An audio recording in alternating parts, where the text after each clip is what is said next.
Welcome back to official Akhtar Rahman sir YouTube channel. एक नए video में आपका फिर से बहुत बहुत वेलकम है दोस्तों। सीटेट की नई तारीख जो है वो 2 सितंबर को अनाउंस की जाएंगी। इस तरीके से सीटेट की तरफ से जानकारी दी गई है दोस्तों। 27 सितंबर या फिर 4 अगस्त जो है एक अनुमानित डेट हो सकती है सीटेट की परीक्षा को लेकर। लेकिन जितना वक्त हमको मिला है दोस्तों, हमको उसका भरपूर लाभ यहाँ पर लेना है, क्योंकि महाटेट की वजह से उतना हमारा यहाँ पर अभ्यास नहीं हो पाया था। महाटेट का जो पेपर था वो लीक हो जाने की वजह से उसके बाद हमने सीटेट का पढ़ना शुरू किया था दोस्तों। तो सीटेट के जो 20-25 दिन हमको बढ़कर मिले हैं उसमें हमने बहुत ज़्यादा फायदा उठाना है। तो चलिए आज के इस वीडियो में हम हिंदी भाषा पेडागोजी को लेकर, हिंदी अध्यापन शास्त्रों को लेकर पेपर 1 और पेपर 2 के लिए फिर से कुछ महत्वपूर्ण और इंपॉर्टेंट क्वेश्चन आज के इस वीडियो में देखने वाले हैं। तो चलिए वीडियो में आगे बढ़ते हैं। आगे बढ़ने से पहले अगर आप हमारे चैनल पर नए हो तो चैनल को सब्सक्राइब कीजिए, साथ ही साथ बेल नोटिफिकेशन को ऑन कीजिए ताकि आपको आने वाले वीडियोस के नोटिफिकेशन जो है वो आसानी से मिल पाए। दोस्तों अगर आप हमसे जुड़ना चाहते हो तो डिस्क्रिप्शन में जाकर आपको हमारे टेलीग्राम और व्हाट्सअप चैनल को ज्वाइन कर लेना है। साथ ही साथ अगर आप हमारे चैनल की मेंबरशिप हासिल करना चाहते हो तो सिंपली ज्वाइन बटन को ज्वाइन कर आप हमारे चैनल की मेंबरशिप हासिल कर सकते हैं दोस्तों। सीटेट 2026 और महाटेट 2026 के लिए आपको हमारे सभी लाइव प्लस रिकॉर्डेड लेक्चर बिल्कुल फ्री में देखने के लिए मिलेंगे। तो अभी ज्वाइन बटन को ज्वाइन कर आप हमारे चैनल की मेंबरशिप हासिल कर सकते हैं। हम बढ़ते हैं पहले प्रश्न की तरफ। प्रत्येक प्रश्न जो है वो परीक्षा के दृष्टिकोण से महत्वपूर्ण होने वाला है दोस्तों, क्योंकि रिसेंटली परीक्षा में इसी प्रकार के प्रश्न आपको देखने के लिए मिलेंगे। प्रश्न पूछा गया कि निम्नलिखित में से कौन सा भाषा की कक्षा में साहित्यिक पठन सामग्री के अध्ययन के बारे में सही नहीं है। इसको कहते हैं हम नेगेटिव वे में प्रश्न पूछा जाना, क्योंकि यहां पर पूछा गया कि कौन सा सही नहीं है, मतलब आपके दिए गए 3 विकल्प सही होंगे, कोई एक विकल्प यहां पर जो है दोस्तों वो गलत दिया गया है। 4 विकल्प आपके सामने मौजूद है। तो देखिए डायरेक्ट आंसर की अगर आप बात करेंगे सर तो साहित्यिक पठन सामग्री का प्रयोग व्याकरण शिक्षण के लिए किया जाना चाहिए, यह विकल्प यहां पर क्या है गलत दिया गया है। मतलब ऑप्शन जो डी होगा, विकल्प जो डी दिया गया है सर वो यहां पर क्या है हमारा सही आंसर हो जाना है। चलिए प्रश्न नंबर 2 सर अभिकथन और कारण वाला प्रश्न यहां पर आपको पूछा गया है। सर प्रश्न पूछा गया है कि शुरुआती वर्षों में भाषाओं के अधिगम में देरी करना बच्चों के लिए नई भाषाओं के अर्जन में कठिनाई पैदा करता है। तो डेफिनेटली ऐसा होता है, मतलब अभिकथन पूरी तरीके से सही है। बच्चों के शुरुआती वर्ष भाषा अर्जन के लिए बहुत ही संवेदनशील अवधि होती है। और हम कहेंगे सर कि इसका कारण भी यहां पर सही बताया गया है। तो बिल्कुल ए और आर दोनों सही है और व्याख्या भी पूरी तरीके से सही हो रही है। तो मतलब विकल्प डी यहां पर क्या है सर आपका राइट विकल्प होगा। ऑप्शन डी जो बताया गया है इस प्रश्न का बिल्कुल सही आंसर होगा। चलिए प्रश्न नंबर 3 सर तीसरा जो क्वेश्चन है, प्रश्न पूछा गया है कि बहुभाषावाद के संदर्भ में बुनियादी चरण की राष्ट्रीय पाठ्यचर्या रूपरेखा 2022 का एक मुख्य सिद्धांत है। अब देखिए सबसे पहले आपने क्या है दोस्तों क्वेश्चन को समझना जरूरी है, क्योंकि सीडीपी में हिंदी में मराठी में आपको प्रश्न समझना बहुत ज्यादा जरूरी है। अब यहां पर 4 विकल्प आपको दिए गए हैं।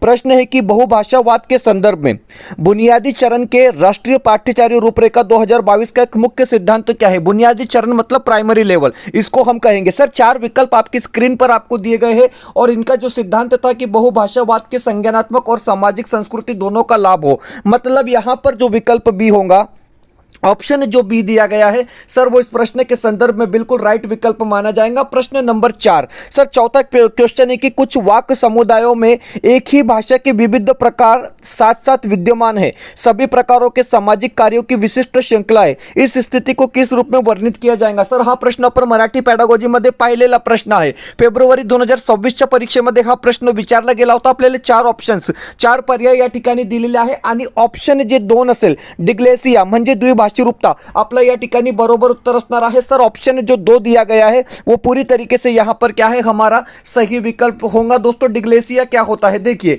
इसका स्पष्टीकरण हम आपके लिए यहां पर लेकर आए हैं। आप देख सकते हैं कि यह वह भाषा स्थिति है जहां एक ही भाषा के 2 या अधिक रूप जैसे मानक रूप और स्थानीय बोली एक ही समुदाय में एक साथ मौजूद होते और उनके अलग अलग सामाजिक कार्य होते हैं। इसको हम दोस्तों डिग्लेसिया कहते हैं। विकल्प जो यहां पर सर बी दिया गया है, ऑप्शन जो बी दिया गया है वो पूरी तरीके से क्या है यहां पर आपका राइट विकल्प होना है। सर प्रत्येक प्रश्न जो है वो परीक्षा के दृष्टिकोण से बहुत ज्यादा महत्वपूर्ण है और जितना वक्त आपको बढ़कर मिला है सर मैं आपको बता रहा हूं कि इसका पूरा फायदा आपने लेना है, क्योंकि प्रत्येक प्रश्न जो होने वाला है वो परीक्षा में सीधे सीधे आपको पूछा जाएगा। सर प्रश्न पूछा गया कि बच्चे अपने अपने जोड़ीदार के साथ कार्य करते हैं। जोड़ीदार मीन्स क्लासमेट। एक पाठ्य सामग्री को दो खंडों में विभाजित किया जाता है। एक बालक अपनी पाठ्य सामग्री में अपने जोड़ीदार को पढ़कर सुनाता है और दूसरा बालक उसे सुनकर लिखता है। फिर दोनों समूची पाठ्य सामग्री पर कार्य करते हैं। इस गतिविधि को क्या कहा जाएगा? सर बड़ा इंपॉर्टेंट प्रश्न है, क्योंकि रिसेंटली परीक्षाओं में जो ट्रेंड चल रहा है मराठी पैडागोजी और हिंदी पैडागोजी में जिस प्रकार के प्रश्न पूछे जा रहे हैं दोस्तों, उसी प्रकार के प्रश्न हम यहां पर देख रहे हैं। सर 4 विकल्प आपको दिया गया है और इसको हम कहेंगे आंशिक श्रुतलेख। मतलब विकल्प जो यहां पर बी दिया गया है, ऑप्शन जो बी दिया गया है वो इस प्रश्न का बिल्कुल सही विकल्प होगा। आंशिक श्रुतलेख होता क्या है? देखिए, इस शिक्षण पद्धति में पूरी पाठ्य सामग्री को टुकड़ों या खंडों में विभाजित किया जाता है। जब बच्चे जोड़ियों में काम करते हैं तो एक साथी अपने हिस्से को पढ़ता है और दूसरा उसे ध्यान से सुनकर लिखता है। उसके बाद वो दोनों मिलकर पूरी पाठ्य सामग्री को पूरा करते हैं। यह गतिविधि छात्रों को सक्रिय श्रवण, एकाग्रता और लेखन कौशल को बढ़ावा देती है। मतलब विकल्प जो बी होगा सर, यहां पर आपका आंशिक श्रुतलेख बिल्कुल सही विकल्प माना जाएगा। प्रश्न नंबर 6। चलिए, छठा जो क्वेश्चन है सर वो आपकी स्क्रीन पर है। प्रश्न पूछा गया कि कक्षा 6 के विद्यार्थी नवीन को पाठ्य सामग्री के पठन में कठिनाई महसूस होती है। अध्यापक उसे कुछ सरल स्तर की पाठ्य सामग्री पढ़ने के लिए देता है। अध्यापक उसके लिए साझा पठन सत्रों का भी आयोजन करता है। अध्यापक द्वारा दी जा रही इस मदद को क्या कहा जाएगा? सर एक शब्द यहां पर आ रहा है मदद। अब मदद आपको पता है कि वाइगोस्की कहता है कि छोटे बच्चे बड़ों से सहायता लेते हैं, उसको हम स्काफ फोल्डिंग कहते हैं दोस्तों। बिल्कुल अवलंबन इसको हम कहेंगे। मतलब आपका विकल्प जो एक रहेगा, वाइगोस्की से रिलेटेड प्रश्न है, आपका यहां पर क्या है? सही विकल्प होगा। ऑप्शन 1 जो रहेगा यहां पर पूरी तरीके से सटीक आंसर होगा। दोस्तों मैं आपको बता रहा हूं कि जिन लोगों ने अभी अभी अपना फॉर्म भरा है और वो अगले 1 महीना अगर लगातार इस प्रकार से प्रैक्टिस करते रहेंगे दोस्तों, हमारे क्वेश्चन सेट या नोट से पढ़ाई करेंगे, तो मैं गारंटी के साथ बताता हूं कि वो बच्चे पास हो जाएंगे, वो टीचर पास हो जाएंगे। सर प्रश्न पूछा गया कि भाषा शिक्षण अधिगम का कौन सा उपागम इस मत में विश्वास करता है कि भाषा एक आदत है? हा प्रश्न सुद्धा आपण मराठी पॅडागॉजी मध्ये पाहिला आहोत मित्रांनो। 2026 फेब्रुवारीच्या परीक्षेमध्ये हा प्रश्न हिंदी आणि मराठीमध्ये विचारला गेलेला प्रश्न आहे। आपल्याला या ठिकाणी 4 पर्याय, 4 ऑप्शन्स दिलेले आहे आणि श्रव्य भाषावाद उत्तर असणार आहे। म्हणजे ऑप्शन जे डी असेल सर, पर्याय जे डी दिलेला आहे आपला या ठिकाणी बरोबर उत्तर राहणार आहे। श्रव्य भाषावाद म्हणजे काय? लक्षात घ्या। देखिए, श्रव्य भाषावाद का अर्थ क्या होता है? यह उपागम पूरी तरह से व्यवहारवादी मनोविज्ञान पर आधारित है। इस सिद्धांत के अनुसार भाषा सीखना वास्तव में आदत के निर्माण की एक प्रक्रिया है। मतलब विकल्प जो डी होगा सर, ऑप्शन जो डी दिया गया है वो यहां पर क्या है? आपका राइट विकल्प होगा सर। प्रश्न नंबर 8 की तरफ बढ़ते हैं। 8वां प्रश्न पूछा गया कि एक बच्चे को अपठित गद्य खंड पढ़ने के लिए दिया गया है। बच्चे को इसे पढ़कर उस गद्य खंड के नीचे लिखे प्रश्नों के उत्तर देने। सीधी सी बात है, पैसेज दिया गया है, पैसेज के आधार पर बच्चे को क्या है? प्रश्नों के उत्तर लिखने। ठीक है, ये प्रश्न हमने देखा है। इस प्रकार के पठन को किस रूप में जाना जाएगा? तो देखिए, इसको हम स्कैनिंग कहते हैं दोस्तों, बारीकी से पठन कहते हैं, क्योंकि जब आपको कोई उतारा या पैसेज दिया जाता है उसके बेस पर आपको सिर्फ प्रश्न के उत्तर निकालने हैं, तो इसको बारीकी से पठन या स्कैनिंग कहेंगे। मतलब विकल्प जो डी होता है, ऑप्शन जो डी दिया गया है वो यहां पर क्या है? आपका राइट विकल्प होगा, क्योंकि बारीकी से पठन मतलब स्कैनिंग। जब किसी अपठित गद्य, खद्य या पाठ्य सामग्री को पढ़कर उसमें से किसी विशिष्ट जानकारी, तथ्य या प्रश्न के सटीक उत्तर खोजने होते हैं, तब इस तकनीक का प्रयोग किया जाता है। आपको भी पैसेज दिए जाते हैं, आप वहां पर क्या होते हैं? स्कैनिंग कर रहे होते हैं। बिल्कुल डी क्लियर है। चलिए अगले प्रश्न की तरफ बढ़ते हैं सर। प्रश्न नंबर 9। प्रश्न नंबर 9 पूछा गया है कि एक अध्यापक विद्यार्थियों को 5 चित्र दिखाता है और इन चित्रों के आधार पर कहानी लिखने के लिए कहता है।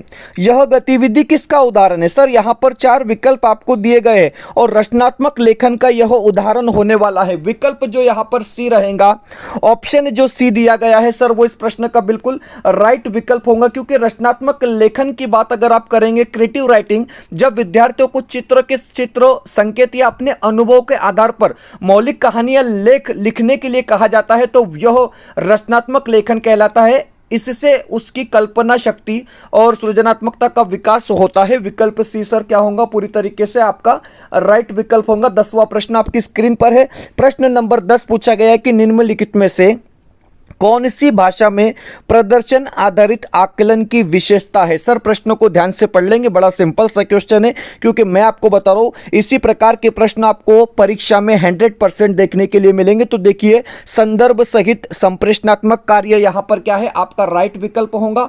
ऑप्शन जो 3 दिया गया है सर, विकल्प जो 3 यहां पर दिया गया है वो पूरी तरीके से आपका क्या है, सही विकल्प होगा। दोस्तों वीडियो बेहतर लगता है तो प्लीज वीडियो को लाइक कीजिए। अगर आप हमारे चैनल पर नए हो तो चैनल को सब्सक्राइब कीजिए। डिस्क्रिप्शन में जाकर आप हमारे टेलीग्राम और व्हाट्सएप चैनल को भी ज्वाइन कर सकते हैं। साथ ही साथ अगर आप हमारे चैनल की मेंबरशिप हासिल करना चाहते हो तो सिंपली ज्वाइन बटन को ज्वाइन कर आप हमारे चैनल की मेंबरशिप हासिल कर सकते हैं। दोस्तों महाटेट 2026 और सीटेट 2026 के लिए आपको हमारे सभी लाइव प्लस रिकॉर्डेड लेक्चर बिल्कुल फ्री में देखने के लिए मिलेंगे। तो अभी ज्वाइन बटन को ज्वाइन कर आप हमारे चैनल की मेंबरशिप हासिल कर सकते हैं। वीडियो को एक बार प्लीज लाइक कर देंगे और चैनल पर नए हो दोस्तों तो चैनल को सब्सक्राइब कर लेंगे। पढ़ते हैं अगले प्रश्न की तरफ। प्रश्न नंबर 11। सर अगर आप इस वीडियो को फेसबुक से देख रहे हैं और अगर आप हमारे बाकी के वीडियोस देखना चाहते हैं तो आपको YouTube पर सिर्फ official Akhtar Rahman sir search कर देना है। वहां पर हमारी प्लेलिस्ट अवेलेबल है सर। बाकी वीडियोस आप वहां से जाकर देख सकते हैं और YouTube पर जाकर सर्च करना नहीं भूलना है प्लीज। चलिए बढ़ते हैं अगले प्रश्न की तरफ। सर प्रश्न नंबर 11वां प्रश्न है कि छोटे बच्चों के लिए पाठ योजना बनाते समय अध्यापिका ने समग्र भौतिक प्रतिक्रिया, जिसको हम TPR कहते हैं, जिसका फुल फॉर्म होता है टोटली फिजिकल रिस्पॉन्स, विधि पर ध्यान केंद्रित करने का निर्णय लिया।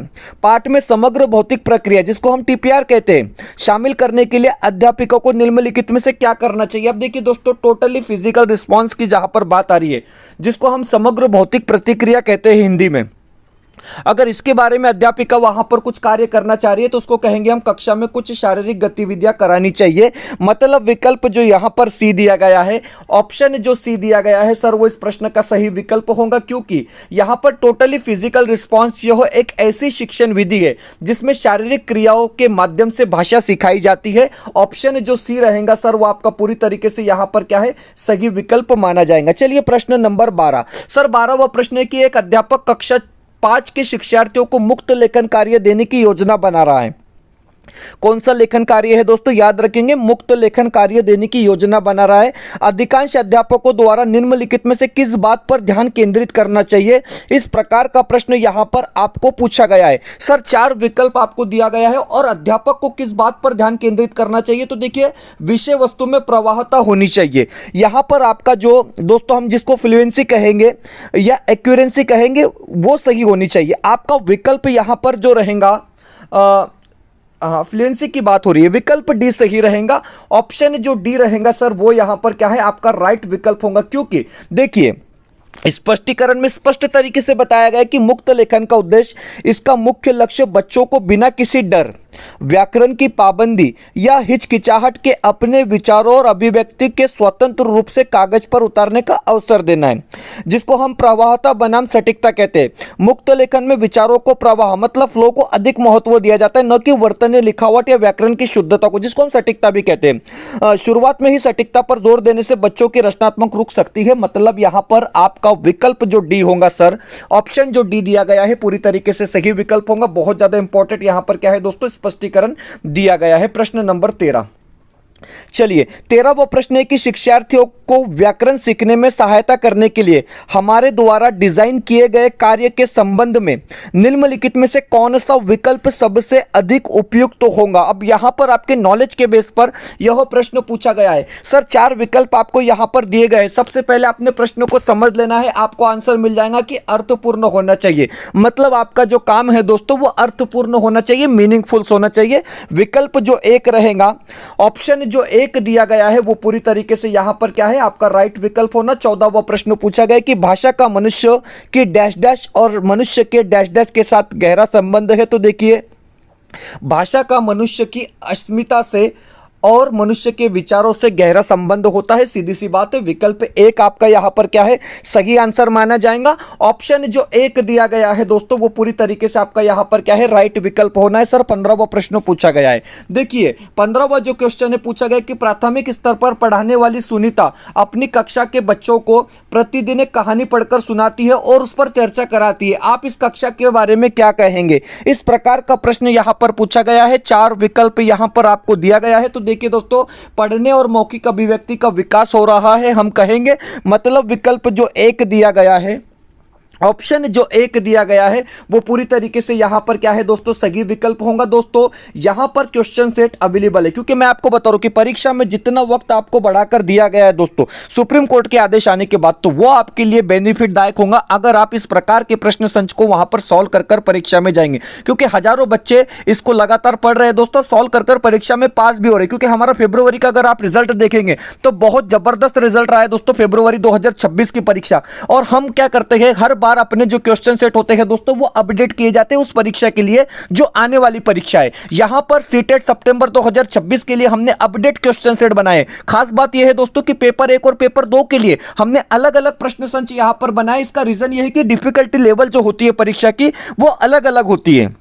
मानो कि पेपर 1 थोड़ा आसान होता है पेपर 2 के मुकाबले, क्योंकि आपके जो मतलब आपका जो क्वालिफिकेशन होता है उसके हिसाब से आप पेपर 1 और पेपर 2 के लिए एलिजिबल होते हैं। अगर आप देखेंगे दोस्तों पेपर 1 में आपको 499 रुपए में यहां पर 50 प्रश्न पत्रिका दी जा रही है, जिसमें हिंदी पेडागोजी के 10 क्वेश्चन सेट आपको मिलने वाले हैं विद उत्तर सूची। प्रत्येक प्रश्न संच में आपको उत्तर सूची दी गई है। मराठी पेडागोजी, हिंदी पेडागोजी, बाल मानस शास्त्रों, परिसर अभ्यास और गणित पेडागोजी, ये होता है दोस्तों पेपर 1 का पैक। यहां पर आपको 50 क्वेश्चन सेट मिलने वाले हैं। प्रत्येक प्रश्न संच में आपको उत्तर सूची दी गई है। और मैं आपको बता रहा हूं कि इतना अगर आप दिलो जान से कर कर परीक्षा में जाएंगे तो फेल होने का कोई चांस आपका नहीं बनता है दोस्तों। इसी प्रकार अगर आप बात करेंगे सर पेपर 2 में क्या अवेलेबल है, तो देखिए मराठी पेडागोजी के 10 क्वेश्चन सेट, हिंदी पेडागोजी के 10 क्वेश्चन सेट, बाल मानस शास्त्रों व अध्यापन शास्त्रों जिसको हम चाइल्ड डेवलपमेंट एंड पेडागोजी या सीडीपी कहते हैं शॉर्ट में, उसके 10 क्वेश्चन सेट, एसएसटी पेडागोजी मतलब समाज शास्त्र पेडागोजी के 10 question set, total 40 question paper आपको 399 रुपए में यहां पर मिलने वाले हैं दोस्तों, और विथ आंसर की 90 पेपर है। 90 पेपर में आपको उत्तर सूची दी गई है। और अगर आप पेपर 1 और पेपर 2 दोनों पेपर एक साथ परचेस करना चाहते हैं तो 699 रुपए में आपको यहां पर कॉम्बो पैक दिया जा रहा है दोस्तों। अपडेट क्वेश्चन सेट है, क्योंकि ये क्वेश्चन सेट सिर्फ यूज होंगे सितंबर 2026 की परीक्षा में। उसके बाद नई परीक्षा आएंगी, हमारे नए क्वेश्चन सेट बन जाएंगे दोस्तों, क्योंकि परीक्षा को ध्यान में रखकर हमको प्रश्न पत्रिका बनानी होती है, और जिसका पूरा पूरा फायदा हमारे हजारों स्टूडेंट्स उठा रहे हैं दोस्तों। व्हाट्सअप नंबर स्क्रीन पर दिया है सर, इस नंबर पर व्हाट्सअप कर आप क्या है इसको परचेस कर सकते हैं। सिंपली आपको व्हाट्सअप पर हाई करना है, आपको हमारी तरफ से एक स्कैनर भेजा जाएगा, उस पर पेमेंट करने के बाद स्क्रीनशॉट भेजिए, तुरंत आपको ये अपडेट क्वेश्चन सेट दोस्तों 2 मिनट में दिए जाएंगे। मतलब परीक्षा आप यहां से सीधे सीधे तौर पर पास होकर जाएंगे, इस बात की हम आपको गारंटी देते हैं। व्हाट्सअप नंबर दिया गया है सर, इस नंबर पे कांटेक्ट कर आप इसको क्या है परचेस कर सकते हैं, क्योंकि परीक्षा में जो वक्त मिला है मैं आपको बता रहा हूं कि उसका फायदा आपको उठा लेना है। चलिए बढ़ते हैं अगले प्रश्न की तरफ। एक बार दिल से वीडियो को लाइक कर देंगे, चैनल पर जितने लोग नए हैं चैनल को सब्सक्राइब कर लेंगे। सर प्रश्न 16 पूछा गया कि बच्चों की लेखन क्षमता का आकलन करने की दृष्टि से कौन सा प्रश्न सर्वाधिक बेहतर होगा। आप आकलन कर रहे लेखन क्षमता का, याद रखेंगे लिखने की क्षमता का, उसके लिए बहादुर बिट्टो कहानी का अंत बदल कर लिखिए। मतलब कहानी का जो अंत है उसको आपको बदल कर लिखना है, तब आपका क्या होगा आकलन होगा। विकल्प जो डी रहेगा, ऑप्शन जो डी रहेगा सर यहां पर क्या है आपका सही विकल्प होगा। चलिए अगला जो प्रश्न है दोस्तों कि पोर्टफोलियो मदद करता है, किस चीज में मदद करता है, तो ये क्रमिक प्रगति का आकलन करने में मदद करता है। विकल्प बी जो रहेगा, सिंपल सा क्वेश्चन है, ऑप्शन बी जो रहेगा सर आपका यहां पर क्या है राइट विकल्प होगा। जो नए बच्चे जुड़े हैं मैं उनके लिए बता दूं कि सर व्याकरण कितना आता है, बच्चे पूछते, टीचर्स पूछते हैं कि व्याकरण कितना आता है, तो देखिए लैंग्वेज में आपको 15 मार्क्स का पेडागोजी पूछा जाता है। ठीक है, पेडागोजी पूछा जाता है, आपकी हिंदी भाषा हो, उर्दू भाषा हो, इंग्लिश हो या फिर मराठी हो, और 15 मार्क्स के आपको 2 पैसेज दिए जाते हैं सर। अब 2 पैसेज जो 15 मार्क्स के आते हैं ये हो गया आपका 30 मार्क्स का पेपर। 30 मार्क्स का पेपर हो गया एक सेक्शन। अब इसमें व्याकरण कितना है, तो जो पैसेज आपको पूछे जाते हैं, जो उतारे आपको पूछे जाते हैं दोस्तों, उसमें 6 या 7 नंबर के लिए आपको व्याकरण पूछा जाता है, जैसा 10वीं 12वीं की परीक्षा में पूछा जाता है। मतलब पैसेज के बेस पर, उतारों के आधार पर, परिच्छेद के आधार पर सिर्फ आपको व्याकरण आता है, डायरेक्ट व्याकरण आपको नहीं आता है दोस्तों। और बेसिक व्याकरण जो आता है वो शब्दांची जाती ज्याला पण मराठी मध्ये म्हणतो नाम सर्वनाम विशेषण क्रिया विशेषण, यही आपको व्याकरण में पूछा जाता है। हिंदी में उपसर्ग प्रत्यय नाम सर्वनाम यही चीजें सब पूछी जाती है, बड़ा सिंपल सा व्याकरण होता है। तो देखिए यहां पर प्रश्न है कि इनमें से कौन सा शब्द समूह से भिन्न है। दूसर यहां पर क्या है दोस्तों विशेषण है, छाल उसकी विशेष्य है, चिनार विशेषण है, रुक्ष विशेष्य है, लंबी विशेषण है, दरारें विशेष्य है, पुराने रुक्ष, यहाँ पर जो चिनार रुक्ष पुराना यहाँ पर क्या है दोस्तों विशेषण है और विशेष्य रुक्ष है, लेकिन चिनार भी यहाँ पर नाम है और रुक्ष भी यहाँ पर नाम है। बिल्कुल ऑप्शन बी सही होगा, ऑप्शन बी सही होगा। जी सर, ऑप्शन बी सही होगा, थोड़ा मिस्टेक हो गया। चलिए जल्दी में चलिए अगले प्रश्न की तरफ बढ़ते हैं। प्रश्न नंबर 19। इस प्रकार के प्रश्न आपको सीटेट में पूछे जाते हैं व्याकरण के संदर्भ में। छोटे बच्चों में छोटे डैश डैश विशेषण है। कौन सा विशेषण है छोटे? तो सर ये कहेंगे गुणवाचक विशेषण है, बिल्कुल गुणवाचक विशेषण है। चलिए प्रश्न नंबर 20। इस प्रकार के प्रश्न आपको ग्रामर के देखने के लिए मिलेंगे। सर पुनरावृत्ति का संधि विच्छेद क्या होगा? तो हमने कहा कि सर पुनः प्लस आवृत्ति होगा। विकल्प जो यहाँ पर डी दिया गया है, ऑप्शन जो डी दिया गया है, वो इस प्रश्न का बिल्कुल यहाँ पर क्या है सर सटीक आंसर होने वाला है। तो इस प्रकार दोस्तों आज के इस वीडियो में हमने हिंदी भाषा पेडागोजी को लेकर महत्वपूर्ण, बहुत ज्यादा इंपॉर्टेंट परीक्षा में आने वाले 20 प्रश्न देखे दोस्तों, और आप आपकी स्क्रीन पर देख रहे हैं क्योंकि हमने क्वेश्चन सेट तो आपको बताया दोस्तों। अगर आप डिटेल्स में पढ़ना चाहते हैं, नोट्स पढ़ना चाहते हैं, तो आप लोगों के लिए नोट्स भी अवेलेबल है। पेपर 1 और पेपर 2 के लिए आप देख सकते हैं कि हिंदी, मराठी, बाल मानसशास्त्र, परिसर अभ्यास और गणित के पीडीएफ नोट्स अवेलेबल है दोस्तों। 499 रुपए में आपको पांचों सब्जेक्ट के लिए यहां पर सेपरेट नोट्स दिए जाएंगे डिटेल्स में, सिलेबस के साथ। सीबीएसई का सिलेबस है बिल्कुल। उसके बाद आप देखेंगे दोस्तों पेपर 2 के लिए हिंदी, मराठी, बाल मानसशास्त्र और समाजशास्त्र, ये चारों नोट्स आपको सेपरेट दिए जाएंगे सिर्फ 399 रुपए में। मानो कि 100 रुपए में भी एक नोट्स आपको यहां पर नहीं मिल रहा है दोस्तों, इतना सस्ता नोट्स मिल रहा है आपको। और अगर आप देखेंगे पेपर 1 और पेपर 2 के दोनों नोट्स आपको 599 रुपए में दिए जाएंगे दोस्तों। व्हाट्सएप नंबर स्क्रीन पर दिया गया है, इसको पढ़कर आप परीक्षा में जाइए। मैं आपको बता रहा हूं कि कोई प्रश्न आपका नहीं छूटेगा दोस्तों, क्योंकि यहां पर सारा का सारा सिलेबस जो है वो कवर किया गया है। आप इसको जेरॉक्स कर लैपटॉप कंप्यूटर में भी पढ़ सकते हैं। फिलहाल वीडियो में इतना ही, मिलते हैं नए वीडियो में बेहतर अपडेट के साथ।